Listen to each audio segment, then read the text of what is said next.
are watching Channel Africa Conversations. I think you know that SWAPO in Namibia, they're watching this and they're absolutely terrified because first we had the ANC drop below 50%. It's seen, you know, what's happened with ZANU-PF over the years. I mean, still in power, but we've seen what's happened now in Botswana. The BDP is out of power after 58 years. So SWAPO is going to be looking at this and thinking, okay, we might not win because the same trends that have led to the decline of these parties' popularity are also impacting it. And I think especially with the Mozambique situation, they're looking and saying, okay, if you want to rig it, you can't do it that blatantly.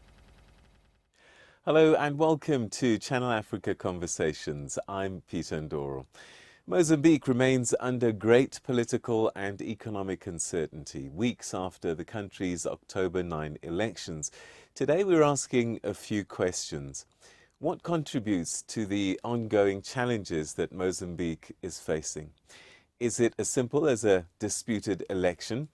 What is Mozambique's place within the broader Lusophone African community? How has the community responded to the events taking place in Mozambique? Well, to unpack all of this, we're now joined by independent political and economic risk analyst Marisa Lourenço. Thank you for joining us and welcome to Channel Africa Conversations. Thank you, Peter, for having me here today. It's a pleasure to be here. So, Mozambique's just come out of an election. I say just, it's since October the 9th. Yeah. But what we're seeing in the country, protests about elections results. It's not the first time, but we're hearing that it hasn't been like this before. Is that your take? Is there something different about this election process and the aftermath? Yes, I would agree with that assessment. What we have really seen now in Mozambique, it is a dispute over the election results, which have still not been confirmed by the Constitutional Court. There is a lot of dissatisfaction around how the ruling party Frelimo and the current administration, led by President Nyusi, have handled the elections. And there's, you know, that belief that they have been rigged, that Frelimo's not necessarily that it couldn't win the election, but that it's just won it by far too much, and that it hasn't really been a fair fight. I think at the heart of this, or what has kind of made it different, is that these protests are not really a big surprise. I think if we look at the campaign period, we'll see that the main opposition candidate, who came second now in the presidential race, Venancio Mondlane, he was really prevented from campaigning successfully. Now, these are old tricks for Frelimo. It does it all the time to the opposition. But I think this time there was greater awareness of just exactly what was going on. You know, like he wasn't allowed to print T-shirts and print signs. You know, they were really trying to prevent him from getting his message out. But, you know, he went online and young people are online and that's where he got his support. I also think if we look at the last, let's say 1 to 2 years in Mozambique, now there's always, you know, periodic strikes by teachers, doctors, nurses, but we have seen quite an escalation of this and these happening a lot more frequently. And I think all of this is just a very big indication of just how deep this popular frustration goes. And then you have, you know, allegations of a rigged election, and that's just the trigger. But the anger's been simmering below the surface for a long time now. I suppose also age has played a factor, hasn't it? Because for the first time we've got candidates that were born after independence. Yes. And we know that the population on the continent generally is young. Very young, yes. And so their sentiments are completely different from maybe people my age who begin with a position of gratitude to the liberating armies and the liberating parties. Has that played a role in what we're seeing now, that there's this new wave, and we're seeing it in other parts of the continent as well? Yes, absolutely. I'd say that Mozambique is not immune from that trend as well. We have younger populations, but we also have more urbanized populations. And I think where Frelimo's mistake has come is that, you know, the other opposition party, Renamo, that used to be the main opposition until this election, they were very popular in the center of Mozambique. And Frelimo has typically commanded most of its support from the south. But the south is also where the capital, Maputo, is. And that's also where this young population is. And there is more urbanization. And yes, for these people, they really are very critical of Frelimo. They don't care so much that it's supposed to be, or that it was the liberation movement. Those kinds of credentials don't really matter so much anymore because they see the corruption. Their day-to-day doesn't look very good. They don't have economic opportunities. the government is not helping to create them, the economy is very slow. So for sure, this is where this frustration comes from. And then you have a candidate like Mondlane, who is able to appeal to this. He's young himself, he's born in 1974, but he's able to sort of harness this kind of support. He understands this frustration, and his message really does resonate with these young urbanized populations. So I'm curious about the silence from the authorities, the government. Periodically we hear from the police and saying, you know, you can't demonstrate, you can't do X, Y, Z. But there hasn't been a real definitive statement about we've won, this is what we're going to do. What do you make of that?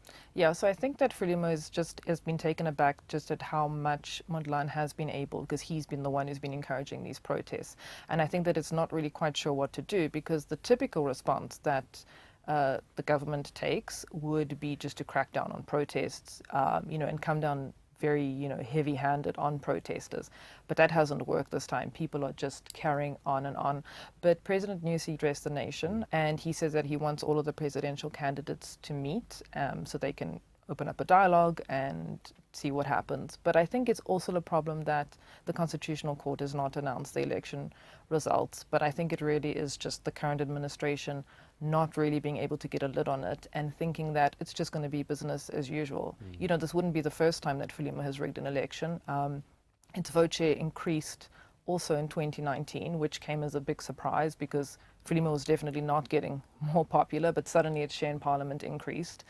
So I think it kind of overplayed its hand, and I think it's been taken aback by that, and it wants to see how can it rein this in. It doesn't want all the negative attention that it's been getting, but it's really not sure what to do. You know, normally these police crackdowns work, and this time they're not working. I'm going to ask you to be a bit of a futurist then. What do you think is going to play out this time around? In Zimbabwe 2008, we were in exactly this situation, and in the end, SADC pushed for a government of national unity. Could that be a solution for Mozambique? So Mondlane has actually initially asked for that, and it's quite interesting now. We've also seen the leader of Renamo, Usefa Momede. He's also asked actually for the election results to be annulled. I'm not sure what will happen, because certainly Frelimo doesn't want a government of national unity, and it will really fight against that. And what's quite concerning about Frelimo, it's never been, you know, in favor of a very democratic government. But I would say in the last 5 years, under the second part of the Nyusi administration, it's really become even more draconian. And this kind of government, I don't know if it's going to be eager to let that happen. I think what will maybe determine it might be some regional pressure. I mean, SADC doesn't really have much teeth, but you know, it might push for that. But we have started to see a few foreign powers, you know, actually congratulate the presidential winner Daniel Shapo of Frelimo and say well done to Frelimo. So I think without that kind of external pressure, Mozambique or Frelimo might not want to try to rerun the elections. But I think we have to wait and see what is the Constitutional Court going to say. It is captured by Frelimo, but yeah, I think that the dialogue that's just been introduced is going to be critical in this, because what also might these opposition leaders accept? We know that Momede from Renamo as well, he is not independent. He's really taken Renamo and he's made it lose all of its power as an opposition party. He's effectively in the service of Nyusi and Frelimo. What is he really going to push for? The only one is Mondlane, but he's never been tested like this before. We don't know what kind of conditions he might accept. So it's a difficult one to tell. Mozambique is at a bit of a crossroads, but I don't think Frelimo will give up without a fight. So we're going to talk about Lusophone Africa shortly, but let's start regionally, because these messages of congratulations have started to come through, and they came through quite quickly actually, from what some might say comrades in arms. Zimbabwe, ZANU-PF, Frelimo, South Africa, ANC, Frelimo. Is there something playing out in terms of this brotherhood or sisterhood, whatever you want to call it, that they've jumped in to congratulate instead of perhaps waiting for at least the Constitutional Court to announce? Yeah, I think this is a very unfortunate thing, you know, among these former liberation movements turned ruling parties. They always put the party before the state, you know, so it's inappropriate, you know, a couple of days after the election for South Africa, to have congratulated Frelimo and Chapo. But this is, they won't be thinking of, is it appropriate for the government? They'll be thinking, well, as the ANC, we must congratulate our comrades, and Frelimo has won. And we see this happen kind of time and time again, and especially in countries like South Africa, Zimbabwe, where it's, that same story. You've had the same party effectively that's been in power, but it doesn't send a good message. And it also again shows just how SADC is not really this effective organ, because it is still, I don't know, party to these kind of politics of, back in the day, even if those aren't necessarily appropriate anymore. There are reports, and some might even call them rumors, I don't know, but we've seen some disturbing videos on social media about Zimbabwe's possible involvement, interference, aiding and abetting in the Mozambican elections. What have you been able to determine from your own research? Yeah, I wouldn't be so sure about that, just because these rumors sort of actually always do come about at every election. I think at the heart of it, this is a Frelimo problem. Frelimo is, like I said, has become much more draconian. It is absolutely determined that if its vast gas reserves in the north ever come online, I don't think they will to that extent, but if they do, it wants to be there waiting, so that it can benefit from that. It doesn't want to give up power, at any point, but especially at what could become, what could be a critical point in the future. It also wants to keep, what's going on in the north with the terrorism there. It also wants to keep that under wraps. There's a lot for Frelimo to lose if suddenly it has to give up power, and it just quite simply doesn't want that. I don't think it needs external interference. But if we do look at external interference, I think we'll find countries like Rwanda exert far more influence over what happens in Mozambique than its neighbors like Zimbabwe or South Africa. Are there consequences for ZANU-PF, ANC at all if Frelimo does lose power?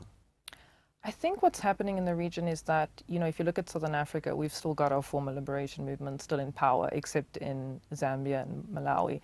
I think, that SWAPO in Namibia, will have its election next week, Thursday, I think they're watching this and they're absolutely terrified, because first we had the ANC drop below 50%, still the largest party, but a significant change. It's seen, what's happened with ZANU-PF over the years. Still in power, but with a, like you mentioned, 2008 with, a great fight. We've seen what's happened now in Botswana. The BDP is out of power after 58 years. So I think, with each liberation movement that has had an election, or former liberation movement that has had an election and hasn't managed just to get over the line so easily, this makes all of them scared as well. So SWAPO is going to be looking at this and thinking, okay, we might not win, because the same trends that have led to the decline of these parties' popularity are also impacting it. The MPLA in Angola would also be looking at the same thing, even though its election is 2027, it's still a while away. But they are all, no country is an island, they're all impacted by this. And for them, they're seeing this as warning signs. And I think especially with the Mozambique situation, they're looking and saying, okay, if you want to rig it, you can't do it that blatantly. And protests might get out of control. We can't use the same measures as before. So yeah, I think it certainly does have an impact on how they view themselves and how they might handle things going forward. So we've talked about the liberation movements as a community, but Mozambique also is part of another community, Yes. and that's Lusophone Africa. And I believe that they actually do have a community that they belong to, much like a SADC or Yes. Tell us a little about that community. Yeah, so it's basically the community of like Portuguese-speaking countries, and then in Africa you'll get Mozambique, Angola, you get São Tomé and Príncipe, and Cape Verde, and then Guinea-Bissau as well. Yeah, so all of these are kind of linked together. They don't have really, I would say, strong ties or much influence over each other, but it sort of serves as a good kind of meeting board, and also for the interactions with Portugal, the former colonial power. So they still have that kind of connection there. So were they watching the elections in Mozambique just because of that community, or as you say, maybe it's, yes, we all speak Portuguese, but we've got our own problems? Yeah, I think it is the latter, except for Angola. But Angola would be, Angola is much more similar to Mozambique in the sense of, if you look at the other three countries, they all have very small populations. They all have very different dynamics, where then you've got Angola, which is one of the biggest economies in Africa. And again, it is ruled by this former liberation movement that has had a very similar trajectory in some ways to Frelimo. So I think it's much more relevant for our side here.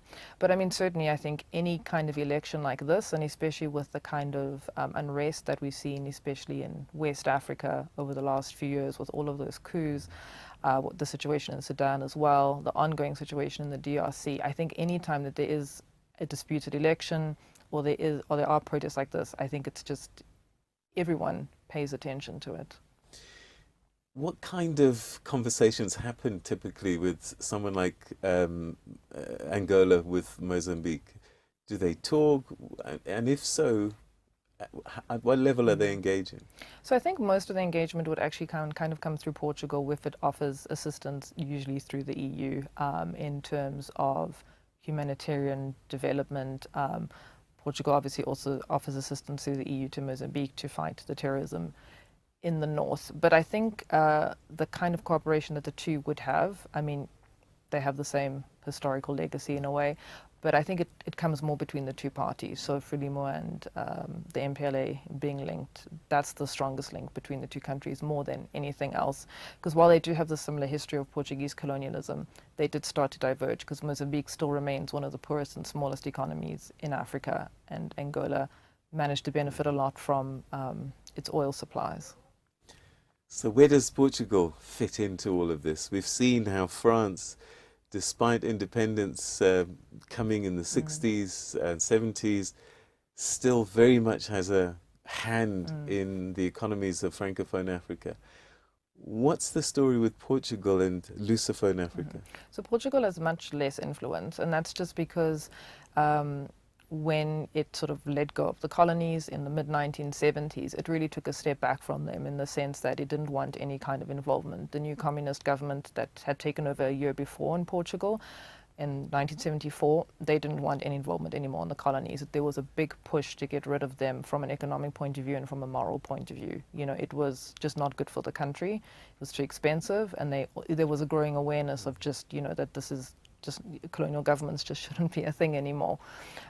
So Portugal did take a step back. It's now, I would say, it's more involved, but again, it's from a trade and development point of view. It's very careful to keep things, very diplomatic, not become too involved in politics. When it has done that, so in 2017 or 2019, it did want to bring a case against the former vice president of Angola, Manuel Vicente. And then Angolan government got very angry. It said Portugal was, treading on its sovereignty, and Portugal just took a step back from that. But what we do still find in all of these Lusophone countries is we still find, a lot of Portuguese companies that are very, very active there, whether it's in your bigger infrastructure projects or running smaller businesses. So there always has continued that kind of link and that involvement, partly because of the language as well, and partly because of those historical ties. But I wouldn't say that Portugal exerts heavy political influence over these. So it's just another European country engaging in Africa. I'm sure, though, that movement of people coming out of the continent, Anglophone Africa, you'll go to English-speaking Europe. Exactly that, yes. So is that what we're seeing as well? Yes, you absolutely do have a community especially in the capital of Portugal, Lisbon. You absolutely do have that community. It's a very natural progression. The language is obviously the main thing, but also, the way that, for example, these countries' legal systems are set up, a lot of it mimics, Portuguese law as well. And then that's a good place to go and study, and then there are opportunities there as well. So yeah, there's that natural migration.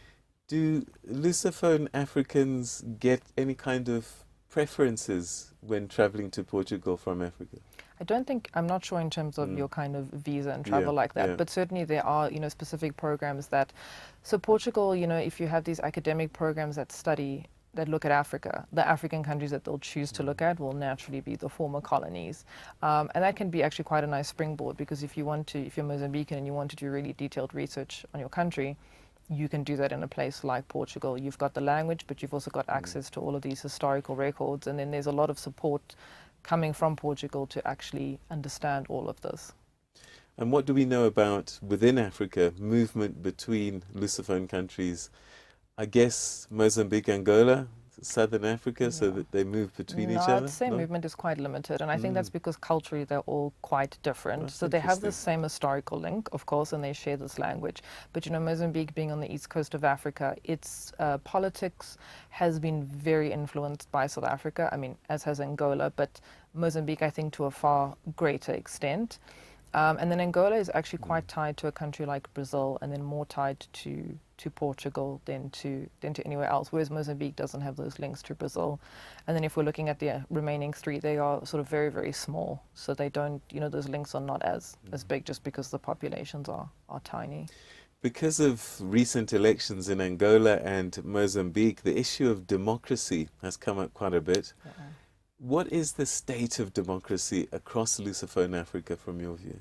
So if we look at Cape Verde and São Tomé and Príncipe, they are actually have some of like the highest, you know, when you get these democracy in Africa rankings, they score really, really well on those. They have, of course, they're very small populations, less than 500,000. And, you know, sometimes it's difficult to make these comparisons because you think, well, you're not dealing with populations of over 30 million like Angola and Mozambique. But they have actually done very well. We've seen transfers of power there between parties, you know, so we haven't had one party just dominating since independence. It's relatively, they've been peaceful and they've been declared free and fair. And actually, I was in Angola last year working on a project to do with local democracy. I spoke to some local NGOs there. And it was interesting because Angola doesn't have local elections, and there's a plan to introduce them that the MPLA has been stalling on for a long time, and a very big push by the opposition and civil society to make it happen. And when I was there, I noticed that civil society especially really wanted to know how has Cape Verde managed to have local elections, have them peaceful, have them run successfully and you know, fairly. And they were actually looking at that as an example, and then they were looking at Mozambique, which also has local elections, and saying that's an example of what not to do. So that was interesting to see. But yeah, so those two do well. The state of democracy, unfortunately, in Guinea-Bissau, that's effectively become a narco state, unfortunately, owing to the, you know, being along the route of drug trafficking. So this whole thing of one ruling party ruling into perpetuity? Well, it's been subject to military coups before, and there's also been like shootings at its presidential palace not long ago. So that's more similar, you know, to the politics in the Sahel that we see there. And that's really unfortunate because, yeah, there's a lot of corruption. The state institutions are just totally captured by, you know, the drug trafficking issues. So it's a very big contrast from the other smaller ones. And then if we look at Angola, yeah, Angola is kind of one of those, it's like a fledgling democracy. There's a big push from civil society, but unfortunately it's very repressive. The MPLA is not as prone to rigging elections as blatantly as Frelimo. I think it's been a bit more sensible than that. But certainly it's not what we'd call, it's not close to being a full democracy. I think in that way it's quite similar to Mozambique then. And then Lusophone Africa and its place within the African Union. I know there have been tensions, particularly when it comes to picking AU Commission chairperson between Francophone and Anglophone Africa. Where does Lusophone Africa fit in there? Do they lean towards one or the other? Do they feel like we're a community and we're not really getting the recognition that we deserve? Should there have been rotation and we should have had a Lusophone speaking AU Commission chair perhaps? Where does Lusophone Africa fit within the African Union family? I don't think it has a lot of power or a lot of sway within it. I think it's just too small of a community. And then looking at Cape Verde, São Tomé and Príncipe and Guinea-Bissau, I mean, they're just far too small in their kind of populations in their economies to exert much of an influence. Honestly, I think for Angola, the AU has never really been a main priority of it. It's always been much more interested in nurturing its relationships outside of the continent, so especially with Brazil, and then previously with Russia and with China. Now, still with Brazil, but much closer to the US. So I think that's really where its focus has been. You know, it is, I think it's the fourth or fifth largest economy, although, I mean, it's a very skewed kind of measurement because it's due to oil, but that wealth has not trickled down at all. The population is very, very poor. But yeah, despite having one of these big economies, it's not something that it's really prioritized. And then Mozambique, again, is just far too small to exert that influence. Although it does have a lot of support, in fighting against terrorism, and that has gotten it much more attention. But I think that, sometimes the AU also struggles to make decisions. It's taking care of 54 countries. Then I think that sometimes countries feel they'll kind of push their efforts elsewhere. But then you'll get countries like the DRC that hold massive sway in the AU, and they make it a focus, and then they manage to do quite well with it. But I think within Lusophone, it is also the smaller community. Part of the countries within it are not that prominent, and as a result, it doesn't sort of seek that out with the AU. And I don't know if it would be too successful because, as you rightly mentioned, with Francophone and Anglophone Africa having that bigger, weightier presence, there's not much that they'd be able to, not much power they'd be able to exert. Mozambique has a security issue, and Rwanda seems to be the one coming in with the cape, and obviously the SADC interventions as well. A country like Angola, quite sizable, has some strength. Have they jumped in on their own, or only ever as part of a regional body? Yeah, so they were involved in the SADC mission to Mozambique, which obviously, as you know now, has withdrawn, but they were part of that. I don't think there'd be any kind of bilateral agreement just because those countries are not that close. But Angola does have a very good military. It's one of the strongest armies in Africa. So certainly it would have I suppose, the capacity to do that.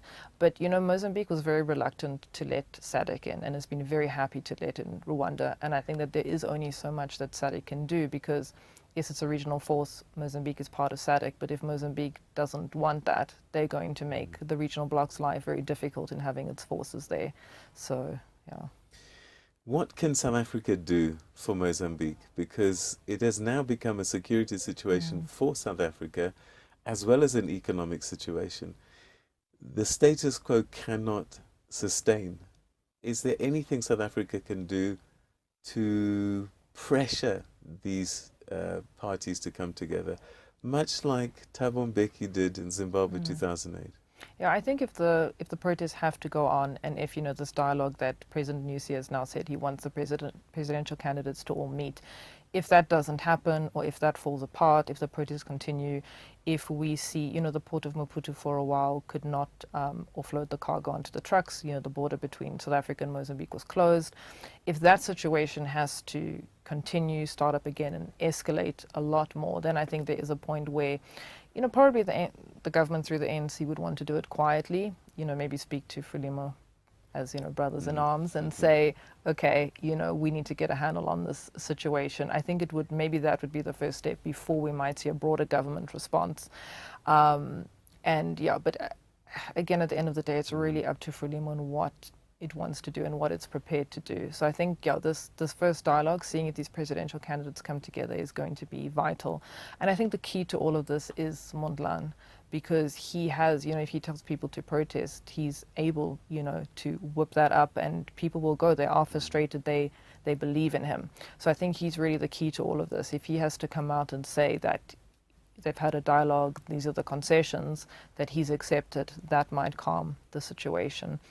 And then I think, just going back to South Africa, what we might do is maybe just continue to speak through SADC. There is supposed to be an emergency meeting. We'll probably see more of those.